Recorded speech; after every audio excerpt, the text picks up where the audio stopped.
There was also quite a bit of bitterness coming from Team USA's coach Cheryl Reeves when she was asked pretty much any questions about Caitlin Clark. And she was asked if there was any second guessing from her on Caitlin Clark not making the team, and she very just spitefully says no. Doesn't elaborate on it, just says no. For me? Yeah. No. And it's funny to me how even she coached this game, because if you didn't think Caitlin Clark was the caliber of player that she is, then why would you feel the need to face guard her, to trap her, to... What happens when a championship coach drops the diplomacy and picks up a flamethrower? You get Cheryl Reeve scorching the earth with a clipboard in one hand and all-star outrage in the other. She just torched the Indiana Fever and every coach in sight over what she calls a voting travesty. And no, she didn't stutter. Forget subtlety. This was a masterclass in petty precision and unapologetic smoke. If you thought the WNBA drama was cooling down, Reeve just poured jet fuel on it. This wasn't a rant. It was a declaration of war. Buckle up. I just finished watching the All-Star selection. I ain't never seen nothing like this before. Caitlin Clark is a menace, man. She literally kicked Cheryl Reeves off the team. This is my team. I don't yo, son. Cheryl Reeves, you asked for it. You asked for it. So now Sandy Brondello will be coaching Caitlin Clark's team, and Cheryl Reeves is going to be coaching the Fisa Collier's team. This is insane right here. And it's like, yo, Cheryl Reeves, I get it. You have the best record in the WNBA so far. You want as many plays as you can. Cheryl Reeve could be solving world hunger and passing out Super Bowl tickets, and folks would still roll their eyes like she just asked them to fax a resume. Even when she's right, there is this unshakable stuck in the past energy that follows her like a shadow. Her takes hit hard, but they land like a flip phone in a TikTok world. It's less visionary leader and more your aunt still mad Jordan retired. Right message, wrong era.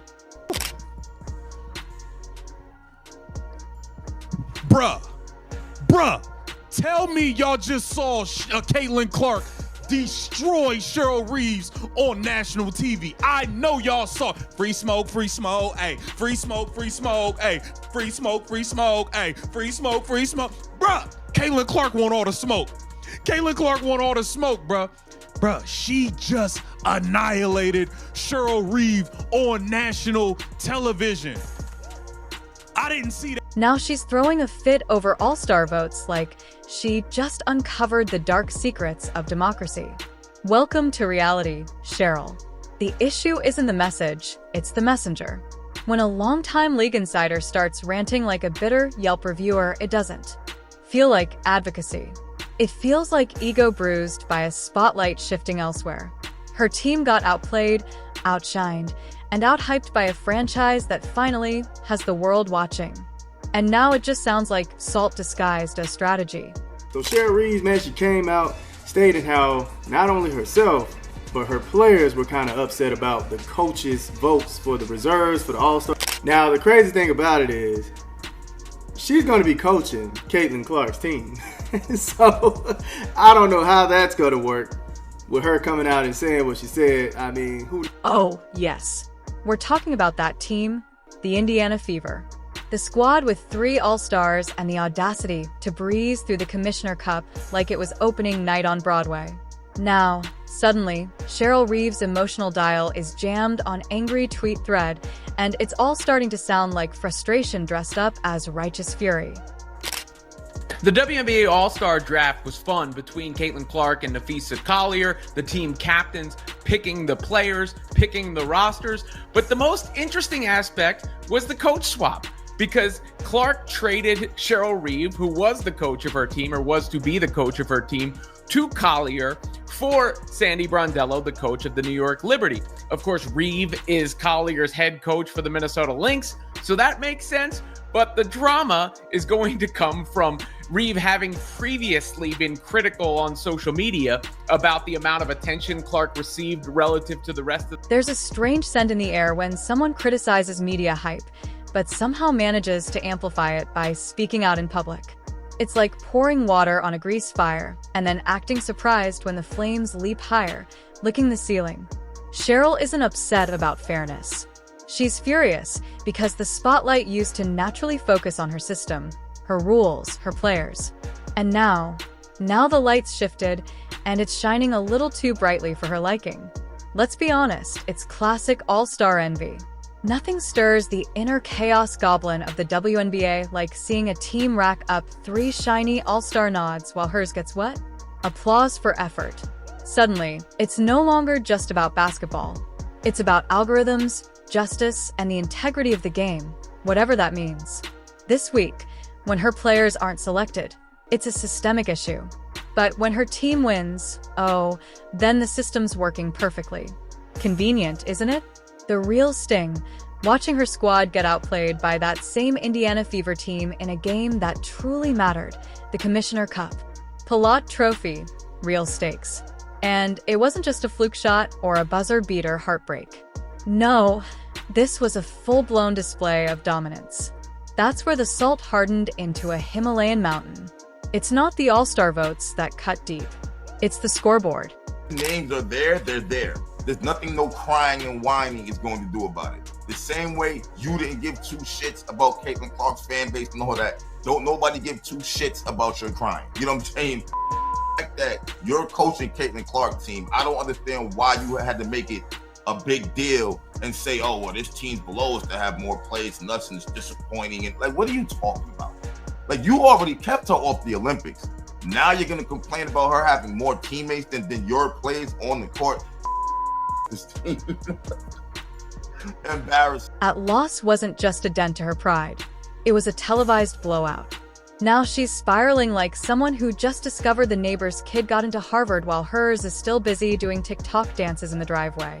It's petty, it's juicy, and it's classic Reeve. Because nothing screams, I'm totally fine. Like lashing out publicly over a popularity contest that, let's be honest, doesn't really matter. Except when it does.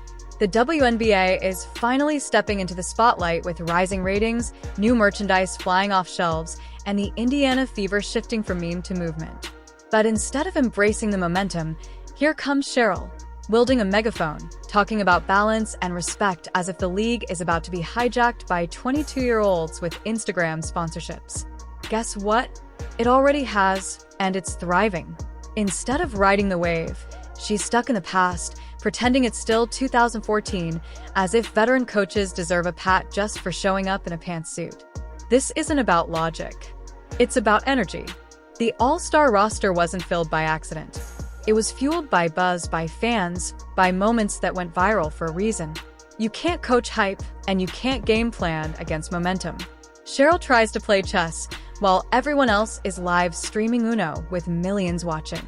Every time she attempts to checkmate the new guard, they just reverse the draw for her and send it right back. The league's evolution is unstoppable, and she's still trying to keep up. One move behind. They asked Caitlin Clark, hey, Caitlin, are there any player trades you like to make? Nah, I'm kind of set with my team, but I would like to trade coaches.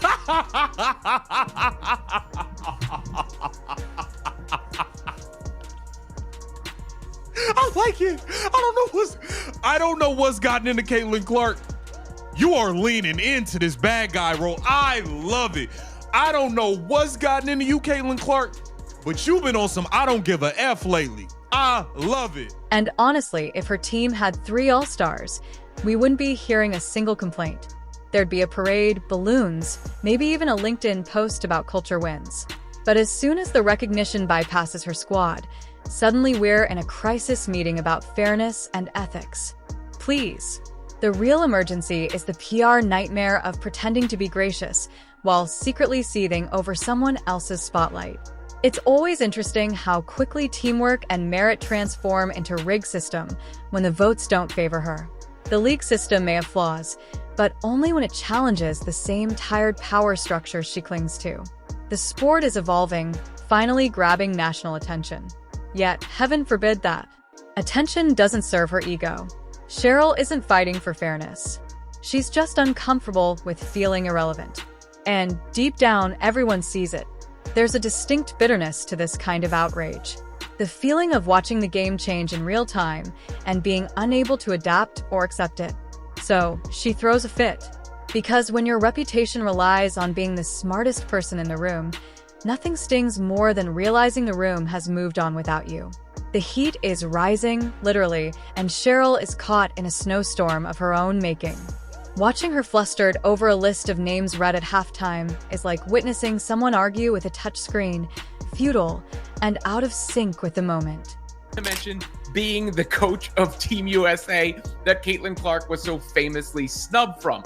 Of course, Reeve wasn't a part of the official committee, but, some may believe she had some say in how all that went down. Regardless, the picking between the players was a lot of fun, and Caitlin Clark also wound up with all of the Fever members on her squad as well, meaning Aaliyah Boston, Clark, and Kelsey Mitchell will be a trio in Indianapolis. The WNBA is having a moment, and some people are so bitter they'd rather see it stall than celebrate the players pulling it forward. This isn't just sour grapes. It's a whole vineyard. It's grape juice, grape jelly, fermented into vintage wine. And somewhere deep in her heart, she knows it. But admitting that would mean accepting that the game has passed her old blueprint by. That winning isn't enough anymore. That charisma, visibility, relevance, those matter now. And if your brand can't compete, no amount of screaming into the all-star void is going to change that. It's not a good look. It's giving 2007 called and wants its playbook back. So no. Even if she's technically right about a few things, no one's listening because no one wants to hear the person who just lost tell you why the winner is not that impressive. That's not analysis. That's ego in a cheap disguise. And when the dust settles, the all-star game will go on. The fans will cheer, the Fever will bask, and Cheryl Reeve, she'll still be there trying to turn back a clock that doesn't care.